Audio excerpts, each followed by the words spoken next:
Muito bom dia, boa tarde, boa noite, dependendo da hora que vocês estiverem a ver isto. Portanto, hoje trago-vos de novo 3 passagens. Relembro que no fim da leitura eu faço uma interpretação das leituras. Convido-vos a ouvirem a interpretação e a leitura. No entanto, se só quiserem ouvir a leitura, eu não vos vou julgar. Se quiserem também ouvir aquilo que eu penso e que sinto, estejam à vontade também de ouvir. Portanto, a primeira leitura fala sobre a cegueira dos fariseus e diz o seguinte: Jesus soube depois que tinham expulsado o homem da sinagoga. Tendo-o encontrado, disse-lhe: Tu acreditas no Filho do Homem? O outro perguntou-lhe: Senhor, quem é ele para que eu acredite? Já o viste, declarou Jesus, e é aquele que está a falar contigo. Então ele perguntou-se diante de Jesus, prostrou-se diante de Jesus e exclamou: Eu acredito, Senhor. Jesus disse-lhe mais: Eu vim a este mundo para fazer um julgamento. Os que são cegos hão de ver, e os que veem hão de ficar cegos. Os fariseus que estavam com ele, ao ouvirem tais palavras, disseram-lhe: Porventura também nós somos cegos? Jesus esclareceu: Se fossem cegos, não tinham culpa do mal que fazem. Mas uma vez que afirmam nós é que vemos, o vosso pecado continua. A próxima leitura fala sobre as ovelhas que conhecem o pastor. Jesus continuou: Ouçam com atenção. Aquele que não entra no curral das ovelhas pela porta, mas sobe por outro lado, é um ladrão e salteador. Aquele que entra pela porta é o verdadeiro pastor das ovelhas. O guarda abre-lhe a porta, as ovelhas conhecem a sua voz, ele chama cada uma delas pelo seu nome e leva-as a pastar. Depois de as tirar a todas do curral, vai à frente e elas seguem-no, porque conhecem a sua voz. Se fosse um estranho, já não o seguiam, mas fugiam dele, porque as ovelhas não conhecem a voz dos estranhos. Jesus apresentou-lhes esta parábola, mas eles não compreenderam o que ele queria dizer. Na terceira passagem de hoje fala Jesus ao bom pastor. Por conseguinte, Jesus continuou: Em verdade vos digo, eu sou a porta por onde entram as ovelhas. Aqueles que vieram antes de mim foram ladrões e salteadores, mas as ovelhas não fizeram caso deles. Eu sou a porta. Aquele que entrar por mim salva-se. É como uma ovelha que entra e sai do curral e encontra pastagens. O ladrão não vem senão para roubar, matar e destruir. Eu vim para que as minhas ovelhas tenham vida e tenham em abundância. Eu sou o bom pastor que está pronto a morrer pelas suas ovelhas. O assalariado que não é pastor e a quem as ovelhas não pertencem, logo que vê chegar um lobo, abandona-as e foge. O lobo apodera-se delas e põe-nas em fuga. O assalariado não se preocupa com as ovelhas, porque o assalariado só lhe interessa pelo salário e não pelas ovelhas, porque não lhe pertencem. Eu sou o bom pastor, conheço as minhas ovelhas e elas conhecem-me a mim. Conheço-as tão bem como o Pai me conhece a mim, e eu, o Pai, e é por isso que estou disposto a dar a vida por elas. Tenho ainda outras ovelhas que não sabem deste curral. Preciso de as conduzir também. Elas hão de ouvir a minha voz e haverá um só rebanho e um só pastor. O Pai ama-me porque estou disposto a sacrificar a minha vida para a receber de novo. Ninguém me tira a vida, eu dou-a de livre vontade. Tenho o poder de a dar e de a recuperar. Foi esta a missão que recebi do meu Pai. Os judeus voltaram e desentenderam-se por causa destas palavras de Jesus. Muitos comentavam: Ele é demónio. Ele tem demónio e está louco. Por que é que vocês fazem caso dele? Mas outros diziam: Estas palavras não podem vir possesso do demónio. Como é que um demónio podia dar a vista a cegos? Pois bem, falando aqui um bocadinho da primeira passagem, sobre o facto de as pessoas que reconhecem Jesus passarem a ver e as que não conhecem Jesus começarem a ficar cegas. Vou falar aqui um bocadinho sem ser em contexto bíblico e sem ser em termos bíblicos. Vou falar um bocadinho sobre um facto que acontece no dia a dia de hoje. Existe um jogo que muita gente joga e joga porque está no conceito chamado de acordado. E o conceito chamado de acordado é uma pessoa que sabe as regras do jogo e tenta as contornar para benefício próprio. Chegando aqui à parte de um ladrão também, da segunda leitura. Ou seja, aqueles que dizem que veem vão deixar de ver, porque o jogo vai ser alterado de tal forma que as regras que eles conhecem vão deixar de funcionar e as novas regras passarão a funcionar. E que é a mesma coisa que um jogo virtual. Quando as regras do jogo virtual são alteradas, as pessoas que estavam habituadas aos cheats e aos códigos antigos deixam de os conseguir utilizar.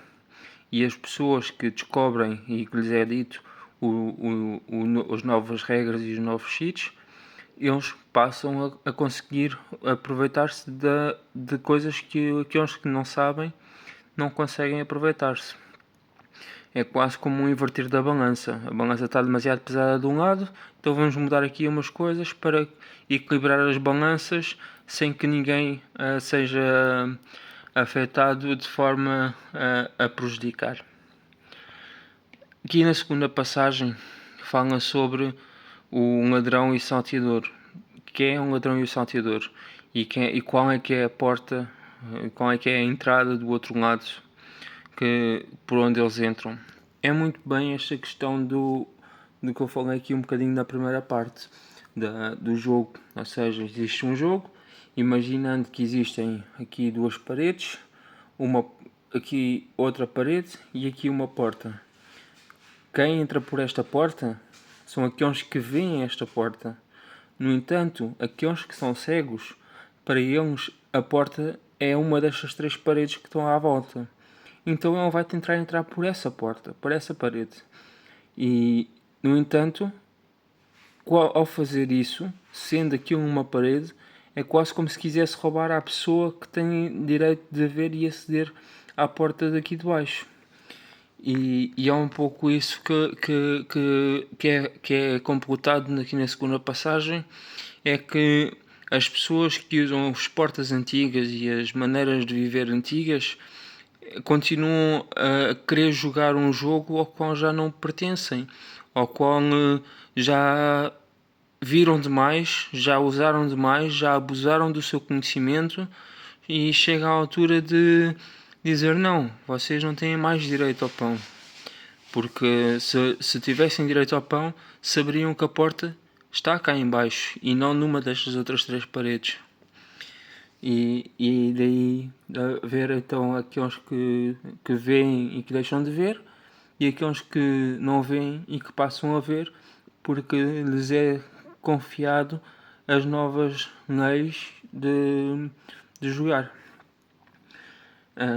E é um bocadinho isso que eu subentendo sobre esta parábola, de que as ovelhas reconhecem a pessoa que lhes ensinou a ver o novo jogo e reconhecem então a voz de quem as chama para entrar pela porta de baixo, e não reconhecem quem entra pelas outras portas, porque para eles quem faz isso são pessoas de outros jogos antigos que deixaram de funcionar.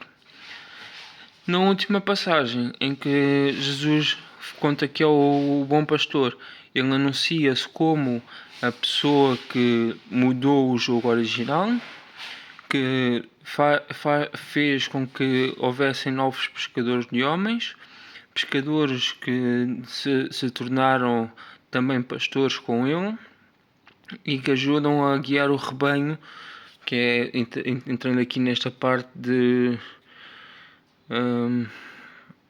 tem ainda outras ovelhas que não sabem deste currão. Ou seja, existe uma terra que é a terra prometida, que Jesus diz que quem vier por mim é bem-vindo, e ele acabou por arranjar os apóstolos que ajudaram essas pessoas que não viam e que não sabiam a passar a conhecer Deus como o único Deus, como o Deus de Criador de tudo e de todas as coisas, aquele que nos dá as ideias para nós podermos usar para o bem. No entanto, há muita gente que usa, peço perdão, muita gente aqueles que pensam que usam essas ideias para o mal e para se aproveitarem dos outros, e esses acabam então por mais tarde ser-lhes negada a entrada no reino prometido, na entrada no céu. Não sou eu, nem é Jesus, nem é o irmão que vai dizer tu não podes entrar. É sim Deus, Pai Todo-Poderoso, que o vai fazer. Este chamado o Pai que me ama, ou o Pai ama-me. Ele aqui tem aqui uma coisa que eu acho que foi um erro de tradução, porque diz assim: o Pai conhece-me a mim e eu o Pai. Ou seja, ele conhece o Pai e o Pai conhece a ele. No entanto, também já vimos numas leituras anteriores de Paulo, em que está escrito que Jesus se considera o Pai. E quando isso acontece, é muito perto da sua crucificação. Ele aqui fala também, meio de que essa crucificação, em que diz que ninguém me tira a vida, eu dou-a de livre vontade. Ou seja, uma coisa que eu não falei na outra leitura foi que Jesus quase que pede a Judas para o trair, para que seja cumprida então a profecia da sua morte. E isto vem na altura em que Jesus, no meu entender, e peço desculpa a Deus e Jesus se estou a dizer alguma coisa de errado, parece que Jesus, no final da sua passagem, se deixou consumir pelo ego. É verdade que ele continuava a ser humilde, mas que se deixou consumir pelo ego ao acreditar ser o próprio Pai. E é como se fosse um paradoxo de eu criei-me a mim, e isso não acontece. Nós criamos outras coisas e outras coisas criam-nos a nós. Não significa que as outras coisas que nós criamos que nos vão criar a nós, mas significa sim que há coisas que nos criaram a nós e nós criamos coisas que criarão outras coisas. Neste caso, por exemplo, o ser humano criou a inteligência artificial, mas não foi a inteligência artificial que criou o humano. Assim como Deus criou-nos a nós, mas não significa que fomos nós a criar a Deus. E pronto. Hoje já me estendi um bocadinho muito nas minhas palavras.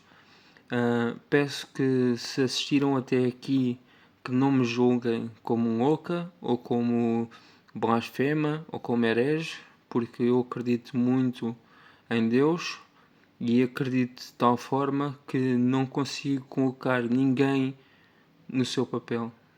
Ele tem o seu papel e é único. E exatamente por ser único, faz com que nós sejamos as suas criações e não o contrário. Desejo a todos a continuação de um bom dia, uma boa tarde, uma boa noite e um bem-aja.